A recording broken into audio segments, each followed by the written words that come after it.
Good evening, Mishpachah. Welcome to the sixth reading of Havos HaLevavos, the classic work of Rabbeinu Bachya. And of course, we are using this current book, very beautiful, wonderful book here by publishers Art Scroll. I do highly recommend that you get it. It become an active part of your library, and not just to sit on the shelf, but to actually be part of your day-to-day lifestyle as a Jew. It has been a pleasure to be asked to be part of these book readings because they are so much a part of me, and I pray that they are becoming more and more a part of you, because we now have clear, definitive, decisive definitions of and clarity of the words emunah, faith, and trust, bitachon. And Mishpachah, this is the best remedy for where we are now. And as we go through the reading of this book, continue through the reading of the book, please continue as students, because that's what we are. We're not necessarily in a yeshiva, but at the same time, we're doing the work that is done in a yeshiva. And that is studying Torah, that is studying commentary, that is commentary looking at how halakha is used, how we are benefiting from it. I wanted to begin just a short understanding. On the sixth day, of course, Adam is created, and Rabbi Eliezer gives a fascinating an account of this, and I'd like to share it with you just before we begin. Adam stood, and he began to gaze upward and downward. He saw all the creatures which the Holy One, Baruch HaShem, had created. And he was wondering in his heart, and he began to praise and glorify his Creator, saying, O Lord, how manifold are thy works. He stood on his feet and was adorned with divine image. Now, I wanted to read that because the moment he stood up, everything around him that was created awed at him. And as he mentions in part of this previous reading, they begin to worship him, and he turns it around. He turns it around and says, no, don't worship me. Let us go and worship the Creator of all of us. This is bitachon. This is bitachon in its purest form. You've just been created. You've just, wherever you are. And the first thing out of your mouth is trust. HaShem, Todah Rabbah for this time of reading. And this is where I would like us to be in this as we read SHAAR, HABITACHON, that it is a part of us. It is innate in us. So let's go ahead and continue to read. We'll begin reading on page 24. And we'll begin reading about the center of the page, the seventh way in which a person who places trust in HaShem is better off than an alchemist is that the alchemist cannot truly rely on his money to buy him anything he needs, as it is possible that he will not be able to obtain his provisions, even with the gold and silver or other riches that he possesses. And remember, during the weeks, what we've discussed about the term alchemist. So please go back and look at that term and understand why Havos HaLevavos, why Rabbeinu Bachya used him as a starting point, as a reference, as a benchmark. Okay. Because sometimes there are not any food available. There may not be any food available for purchase in his city. Weather and wartime, for example, can adversely affect the production and transportation of foods. So wealth cannot guarantee that the person will not go hungry. In fact, one's money may even become worthless and repulsive. As it is stated prophetically about the intense hunger that would accompany the destruction of the Beit HaMikdash in Ezekiel 7:19, they will throw their silver in the streets, and their gold will become repulsive. Their silver and their gold will not be able to rescue them on the day of Hashem's fury. They will not satisfy their souls and will not fill their stomachs.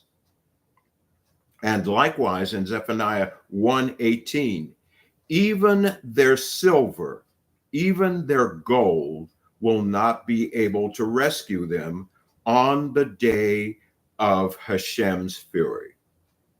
This is so very, very important, Mishpachah. You've got the money, but then your source of your logistics is dried up. So you've got the money to buy, but there's nothing to sell, nothing to sell you, because it's not available where you are. And that's the thing about an alchemist. He was tied to a location where he could do his craft and get things done. And he had to have perfect conditions to do them. Now, let's go on and let's look at note 54 here. Some editions do not cite Zephaniah's verse, the Zephaniah verse, but rather the second clause of Ezekiel's verse, okay? Their silver and their gold will not be able to rescue them on the day of Hashem's fury, okay? And that's yeah, okay, that's the end of it. Okay, so let's go on to page 25. But as for the one who trusts in Hashem, in contrast to one who trusts in his own prowess, okay, and his so-called abilities based on what he knows he's been able to do in the past, okay? But as for one who trusts in Hashem, he may rest assured that his provision will never be lacking at any time and any place until the end of his days. Now, note 55 here. Please look at note 55 and really judge it and hear it. The sustenance of a person with bitachon is not limited to what money can buy, for he enjoys Hashem's limitless care, and Hashem has ways to provide food in all circumstances. Granted, even a person with bitachon may suffer in famine, for that may be Hashem's way of bringing him atonement for his sins or additional merits.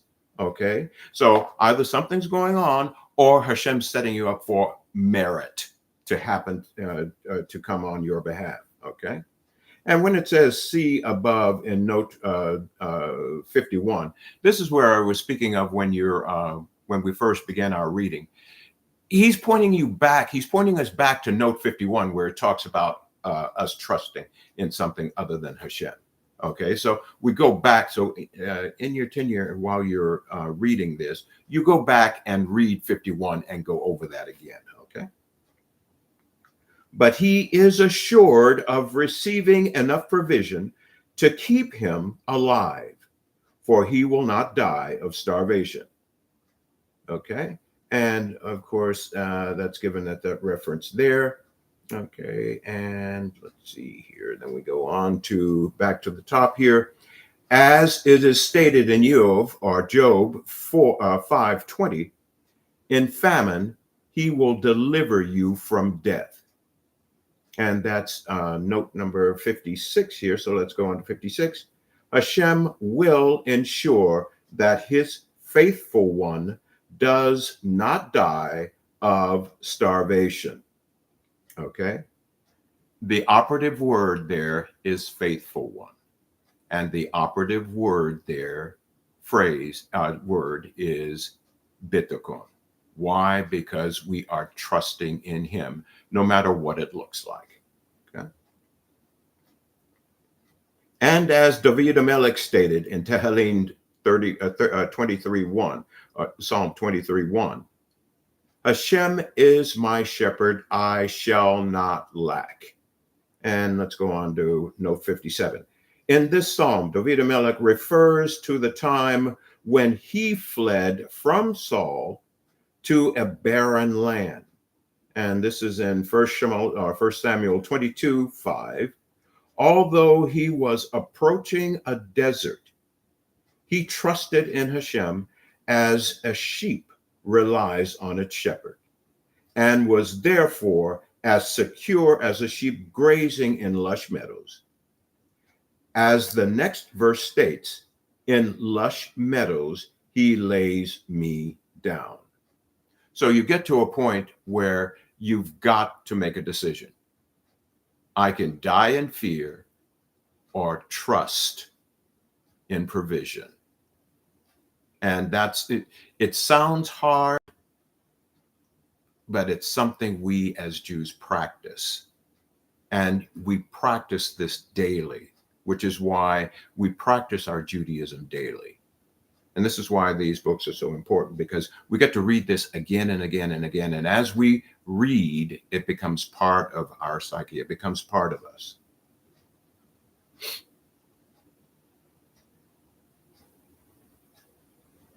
And let's see.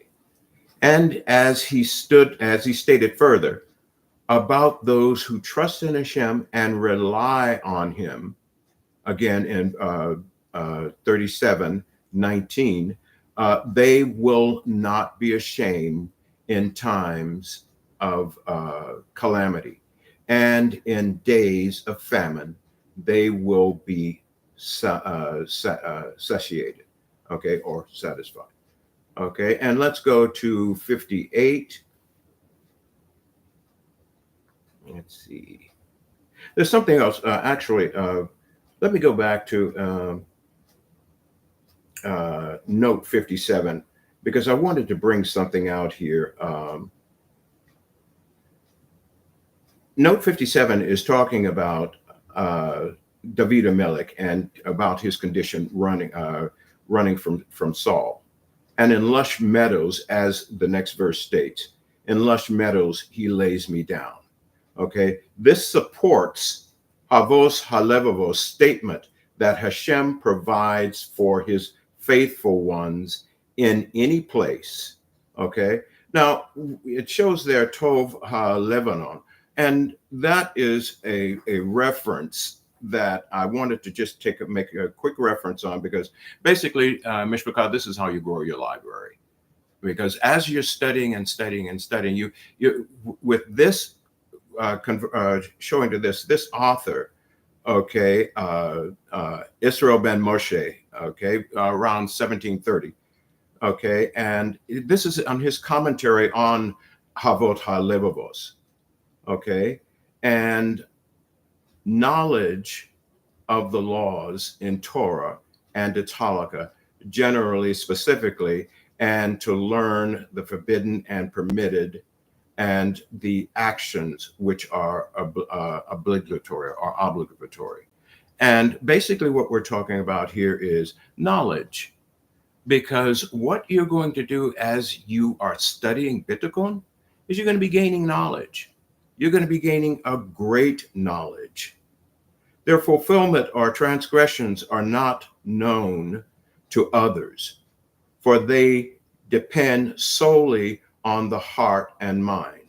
None but God observes them. So, Mishpachah, while we're having faith and trust, the only way people know what state we're in and our relationship to the creator of the universe, HaShem, is our response. Because HaShem knows how we're responding on the inside. He's in there. But those around us don't know how we're responding to HaShem when they see things going on around us, for good or for bad, because basically it's how we respond. And that's what they're looking at. But Tov brought out very, very importantly here that everything that's going on, how dare us try to hide our feelings and emotions from HaShem when He already knows them. Hiding from HaShem these emotions of fear and anger and us and how we feel about the situation that's going on around us. Basically, what we're doing is we're wasting valuable time because Hashem already knows. And this is where bitachon comes in, because now comes to you've got to put the boots on the ground and do something, which is trust. Hashem, I don't know where to go. You do. I'm trusting you. So I'm going forward now. Okay. So that's, I wanted to make sure we brought that out about that Lebanon. Okay. And like I said, that was a reference that basically I've already set up to order it. That's it's beautiful. Read some of the other acknowledgments there too. Okay, now let's go on to let's see here. Yeah, and as I stated before, and as he stated further about those who trust in Hashem and rely on Him, as in 37:19. Okay, the same book. They will not be ashamed, or they will not be shamed in time of calamity, and in days of famine they will be satiated. Okay, now 58. Okay, 58 is let's see, let's get down. Note 58. This supports Havos HaLevavos statement that Hashem provides for His faithful ones at all times. And again, it cites Tov HaLevano. The three verses also teach progressive lessons. A, one who has bitachon will not die of starvation. B, he will not lack. C, he will actually be satiated even in the most trying times. And that's referencing to Pas Likum. And I looked at that reference, and that was also another beautiful reference, which I've already looked at adding. And he talks about being very much reliant. And that reliance gets increased by the amount of times that we have to use it. Mishpachah, there are going to be times that are going to cause us to use bitachon. And the way that bitachon grows is in use. Stagnant bitachon, or if you will, stagnant trust, is not really trust. I mean, greatly trust, yes, but we live in a mobile world. We live in a organic world that's constantly changing. Life changes moment by moment. And because it changes moment by moment, our needs and our dependencies change moment by moment, which is why it is so awesome to be in love with and to have connectivity, not just connectivity, but great bitachon in the God of the universe who knows before those moments change. And one of the things that Chaim Havetz Katz, that's K-A-T-Z, basically states is he's done his commentary on Havos HaLevavot, okay? And one of the things that he makes sure that he points out is on the verse, one generation shall praise your works to another. So when we read this, it's from this verse alone, we can only deduce that the wise must make known to the ignorant. Now, as you've heard me say, Mishpachah, much, ignorant is not a bad word. Ignorance is not a bad word. It just means lack of knowledge on the current subject at the present time. That can be cured. Gain the knowledge. That's it. Ignorant solved. Ignorant is solved. Okay?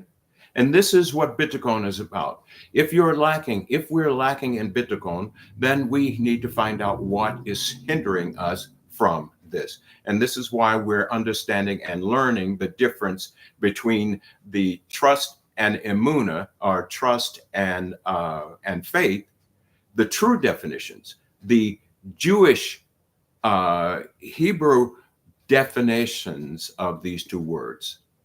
So that's very important. And that was from another sage, Pas Lakem, okay? And these references are there, so you may source them, and at the appropriate time, you may add them to your library also. They're good references, okay? Now, let's get back here. Now, let's go on to number 8. Okay, on page 25 here, we're still on page 25. The 8th advantage of bitachon over alchemy. The 8th way in which he who trusts in HaShem is better off than an alchemist is that the alchemist cannot stay in any one place for an extended period of time. He's always on the move, okay? Why? Because he is afraid that his secret vocation will become exposed. And let's go to note 59 on that. In the 3rd advantage, Havos HaLevavos notes that an alchemist's life is in danger if his craft is discovered, and therefore he cannot trust anyone with the secret. In the 5th advantage, he added that because the alchemist has an innate fear of every person. Here, Havos HaLevavos adds that, pardon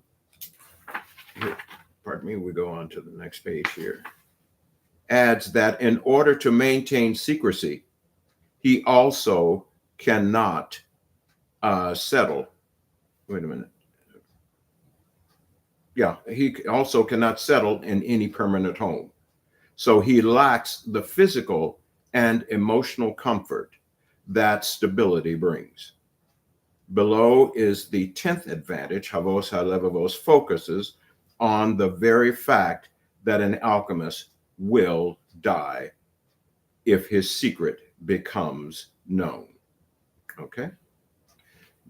Mishpachah, all this is saying, broken down, is that one who relies on his own prowess. You may be the most successful person in your profession or your logistic that has ever been, but you are setting yourself up for failure because you are relying on you to be at the right place at the right time, when you should be relying on HaShem to cause you to be in the right place at the right time, and also relying on HaShem through bitachon to cause you to be with the right people, because you can be in the right place with the wrong people. So there are things that we must understand about this, and this is what this note is bringing out to us. Okay. Again, but as for one who trusts in HaShem, he is secure in his land and can remain calmly. Okay, calmly, and receive the ultimate reward in the world to come. Pardon me, calmly in his place. Sorry about that. We're on page 26. Calmly in his place. As it is written, trust in HaShem and do good. Dwell in the land and nourish yourself with faithfulness. Nourish yourself with faithfulness. Nourish yourself with faithfulness.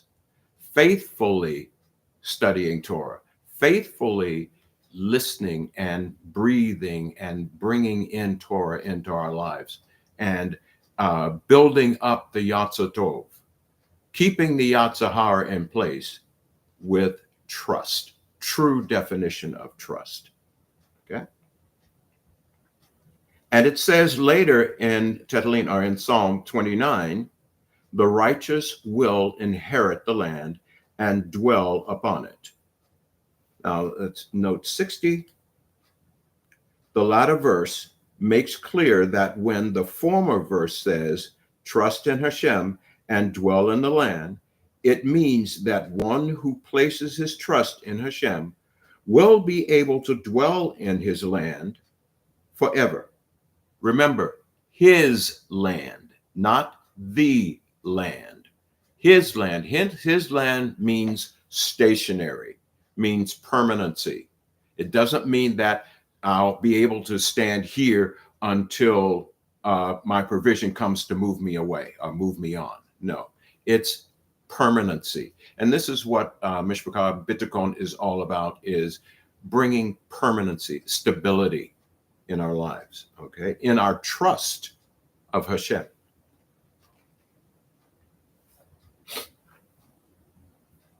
And let's see here. And let's see, yeah, I was going to.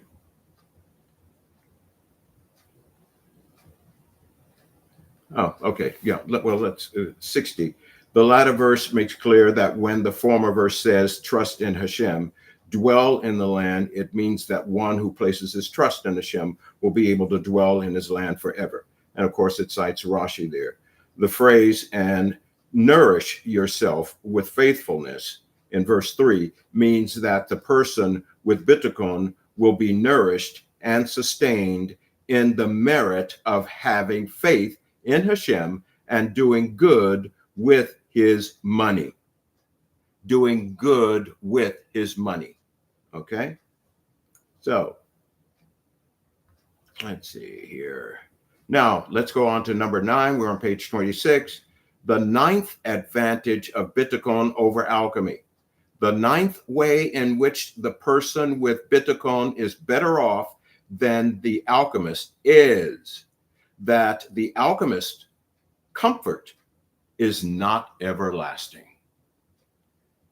You're relying on you know in the back of your head you're wrong. You know in the back of your head that everything that happens to you, for you, with you is because of your prowess, and you can't last forever. And if you can't last forever, your stuff can't last forever.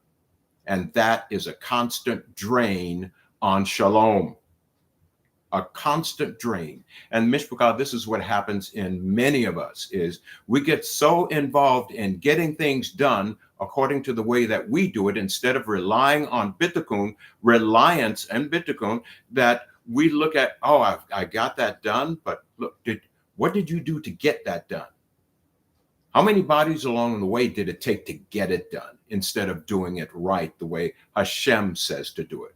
When in Hashem's time, there are no bodies to bury. There's nothing there. There's nothing bad to be done, because it's all provided in honesty, in safety, in trust, in his justice system. Bitachon, okay? That the alchemist's comfort is not everlasting, for his alchemy and its resultant fortune will not accompany him at his life's end. When you're gone, that's it. It's over. And you may not, the point about it is there's not much you can leave to your those you leave behind, because everything you've done so far is in secret, because you're relying on you and you are the source. And if your family, and if you without HaShem are the source for your family's wealth, and you end, their source of wealth after you're gone is gone.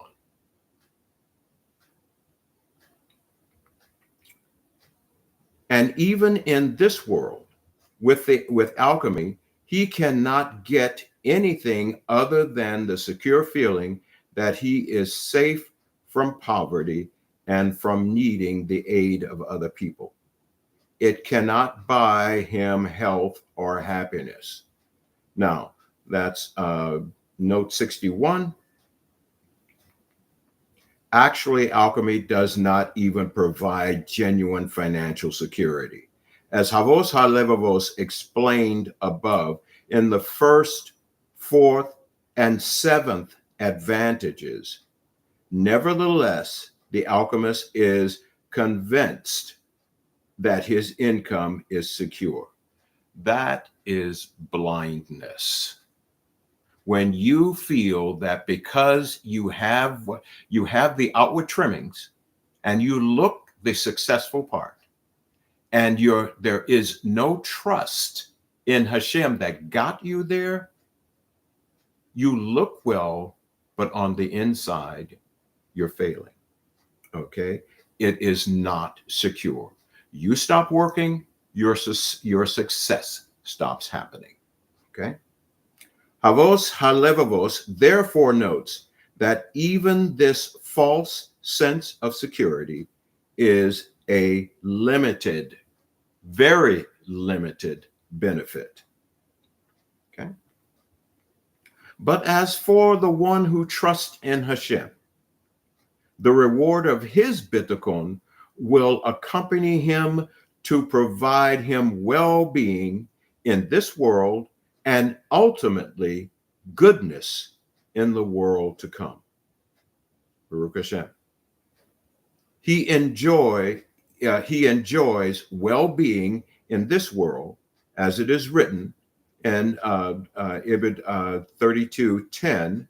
Okay, many are the agonies of the wicked, but as for one who trusts in HaShem, kindness surrounds him. And let's see, 62, note 62. The wicked one who believes in his own prowess is left to fend for himself. Thus, he cannot escape the various agonies that befall him on account of his wickedness.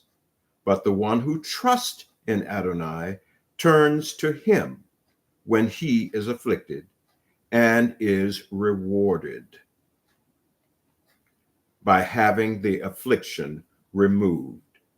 Thus, Hashem's kindness surrounds him from all sides. Baruch HaShem.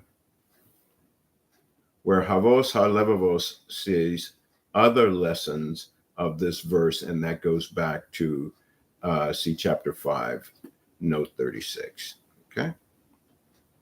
So let's go on to page 27. And he receives the ultimate reward in the world to come, as it is stated, okay? How abundant is your goodness that you have stored away for those who fear you. And that's 63. Okay. Those who fear you are people with bitachon. Bitachon and fear of Hashem. Hashem has abundant goodness stored away for them in the Olam Haba. And this cites Rashi for this. Okay. The 10th advantage of bitachon over alchemy.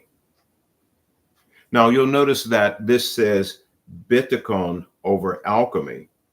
Is talking about the noun. Is talking about this case, and others. It's talking about the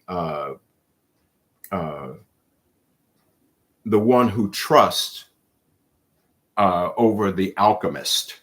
So you'll notice the differences, and when you notice those differences, notice why Rabbeinu Bachya makes those changes there.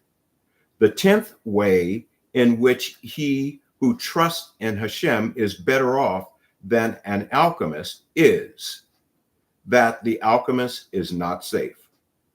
For if his occupation becomes known, it will bring about his death. Because that goal for which he labors and toils contradicts and undermines the healthy economic function of the world. Okay? And note 64, the art of changing cheaper metals into gold is actually a counterfeiting process. No one can turn something else into gold. They merely try to make it look like gold. And as in pas lechem, which we referred to earlier, okay, well, as in that's one of the sources there, okay. And since the alchemist truly deserves to die, HaShem, the one who controls all events, will cause him to blunder and will put him in the clutches of an authority who will, in fact, execute him when he is unable to conceal his secret. Wow. Okay. Now that's note 65. What does note 65 say about this? HaShem will maneuver events in a way that will make the alchemist's secret come to light. What is hidden will be revealed. Okay? Will come to light. And the authorities will execute him for counterfeiting. And let's see, then 65. Yeah, okay. The punishment for counterfeiting is much more severe than the punishment for ordinary theft, not only under the laws of government, but also under HaShem's judgment. This is because counterfeiting undermines the commercial system under which healthy economies function. Counterfeit money from all over, okay? And HaShem himself put that system in place. Not the government, HaShem. So counterfeit money, wrong. Why? Because HaShem said so, okay? HaShem said so first. Fortunately, man adopted. Thus, the counterfeiter lives in fear of execution by the government and actually stands to be executed under the judgment of the one who controls the world. Wow. Amazing. Absolutely amazing. Okay. But as for, in the bottom of page, the reading in 27, but as for one who trusts in HaShem, when his bitachon becomes known, he will become greater in the people's eyes. And what's note 66 say about that? If a person trusts that HaShem will provide for him, he deals with the others honestly and justly. When people recognize his integrity, and especially when they realize that it stems from his faith in HaShem, their respect for him grows. Mishpachah businessmen, take this to heart right here. Take this to heart. However you gain your money, however we gain our money, take this to heart. It may look like we're getting away with it, but Hashem's justice system never, ever, ever fails. And if we as Jews are looking for a way to trust our God, how can we trust our God, to be our rear guard, and lie, steal, and cheat? So stop expecting Hashem to be your rear guard if you are lying, stealing, cheating, stealing from others, and doing these things and expecting him to do that. Okay, and let's go on to page let's see, in the eyes, okay, other people trust him. All right, let's go on to page 28. And as we were reading, eyes of, let's see, in people's eyes, okay, and people will honor him and will take pride in being associated with him and even in seeing him. Wonderful. Moreover, through his merit, he will bring well-being to his town and will prevent tragedies from occurring to the people of his locality.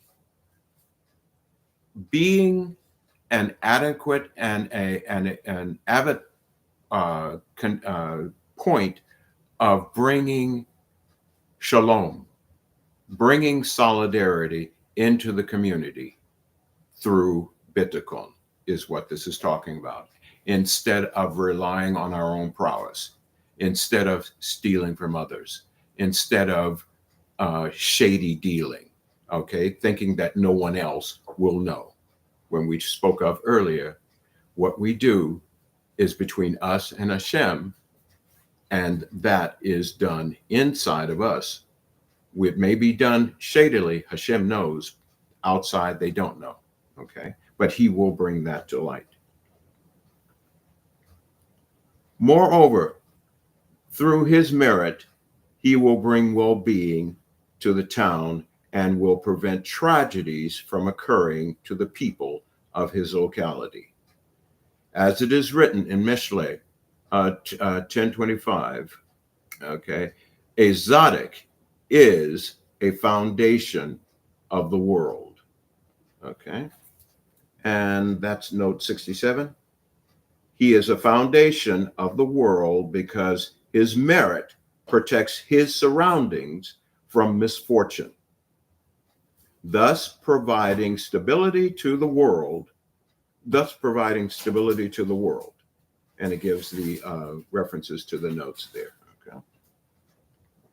And as can be seen from the incident of Lot, when he found refuge in the city of Zohar, when Hashem spared the entire city from destruction for his sake.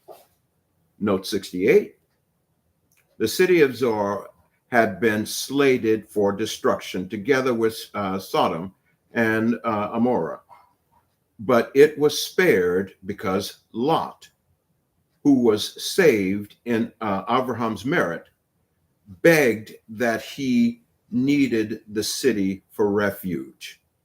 Okay, and it gives a reference of Genesis 19:18-21. Although Lot was not particularly righteous, nor is there any indication that he excelled in bitachon, we see from the incident that sometimes an entire city deserving of destruction will be spared for the sake of one person in the same way. Mishpachah, what are we sparing? What are we keeping back from our families? What are we keeping back from our shuls? What are we keeping back from each other? What are we keeping back from the Mishpachah? These are things to think about as in our dealings.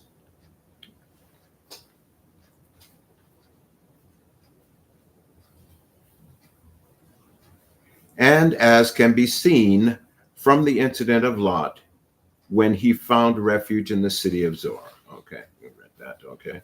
To summarize, the third spiritual benefit of bitachon, a person who relies on HaShem is freed of all worries. Mishpachah, I'm finding this so very, very reliable. So very reliable. It is setting free. It sets you free. And learning the true definition of bitachon is freedom. The wealth is a tool, but knowing that your bitachon is intact is even more than the wealth. For his sustenance is guaranteed, and he has 10 advantages over a person with the most secure source of income. An alchemist, 1, the alchemist's success depends on the ability of specific materials, whereas a person with bitachon is sustained by Hashem's limitless resources. The alchemist's craft is arduous and hazardous, whereas a person with bitachon is sustained in safe and pleasant ways. The alchemist must be secretive about his craft, whereas a person with bitachon can proudly discuss his faith. The alchemist is afraid to prepare large sums in advance, so he worries about his future, whereas a person with bitachon is confident his needs will always be met in timely fashion. The alchemist lives in fear of all people, whereas a person with bitachon is revered by all people.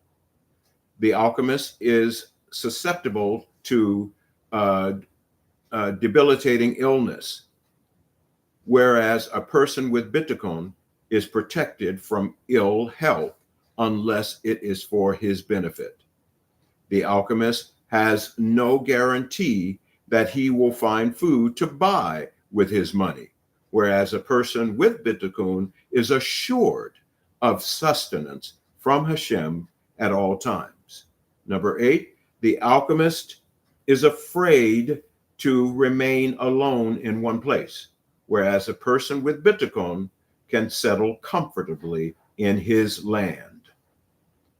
9, the alchemist benefits from his craft only in this world and in a limited sense in this world, whereas a person with bitachon is surrounded by Hashem's kindness in this world and rewarded with his goodness in the world to come. Number 10, the alchemist will be killed if discovered, whereas a person with bitachon always gains respect and admiration. Now, you'll notice here that after all we've read, they've come through with the summary of all 10 of these, the things that we've gone through previously. And so this is one of the reasons I really enjoy this book, is because they come right here and they summarize what we've gone over. This is very, very important, why you want to keep this book close at all points. Constantly stay in this book. Just as you go back and forth, when we were reading SHAAR Teshuvah with Zagan, the levels, you're going to find out that the more you forgive, the more bitachon you own. The difference between having bitachon and owning bitachon is a world of difference, because owning bitachon means that it's part of you. It's not your second skin. It's your first skin. Because the moment something happens, you have a choice to make. Instantly, you have a choice to make. Be honest with yourself. Just before earlier today, needed to do some banking, and so they wanted to get out of the house now. And so I went to change, and I changed, had all of my clothes on, and realized that I didn't have on my talit katan on. And I said, oh, okay, well, and that thought instantly came up and said, don't worry about it this time, you'll be fine. And then the Yatzatov said, no, that's your reminder, that's your protection, that's what you do as a Jew, that's your garment, as a male garment, that's what you do. So I went back, undressed, got my talit katan, spoke the bracha, put it on, redressed, went out the door. Now I'm a very private person, but I'm saying this to you because that's the way I keep me in check. Because I promise you, when you are striving for bitachon, there will be a time often that the Yatzatov will try to trip you up.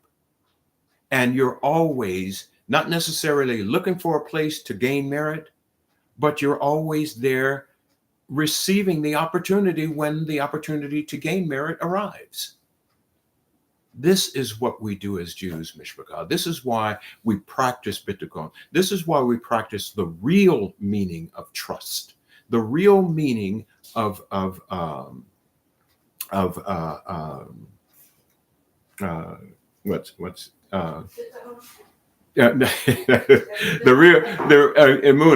faith. The real meanings of these words are key to us. They need to be life to us.